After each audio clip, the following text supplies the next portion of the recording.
السلام علیکم۔ بچوں کو قرآن مجید اور دین پڑھاتے ہوئے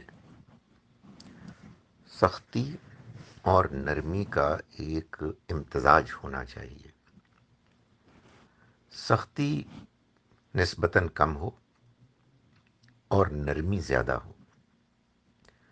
سختی اس لیے مجبوراً کبھی کبھار کرنی پڑتی ہے کہ اگر آپ بالکل ہی نرم ہو جائیں گے تو بعض بچے بالکل نہیں پڑھیں گے، لیکن یہ جان لیں کہ ہر وقت کی سختی بچے کو قرآن مجید پڑھنے سے، دین سمجھنے سے بیزار کر سکتی ہے۔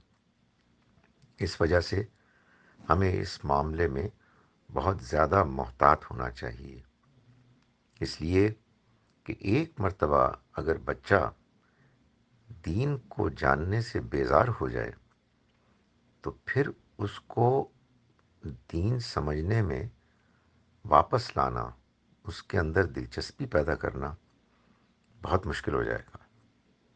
خاص طور پر اس زمانے میں جب کہ بچوں کے لیے دلچسپی کی اور بہت ساری چیزیں موجود ہیں، وہ جب بھی قرآن مجید کے پڑھنے اور دین کے سیکھنے کا ذکر سنیں گے تو وہ اس کے قریب نہیں آئیں گے۔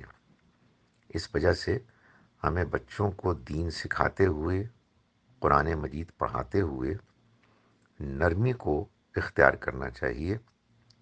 سختی بس اتنی ہی جتنی کہ ضروری ہو، جس کے بغیر وہ پڑھنے کی طرف آ ہی نہ رہے ہوں۔ اللہ تعالیٰ نے ہمیں یہ حکم دیا ہے کہ ہم جب بھی اس کے دین کی طرف لوگوں کو بلائیں، چاہے وہ بڑے ہوں چاہے وہ چھوٹے ہوں، تو ہم حکمت کا خیال رکھیں۔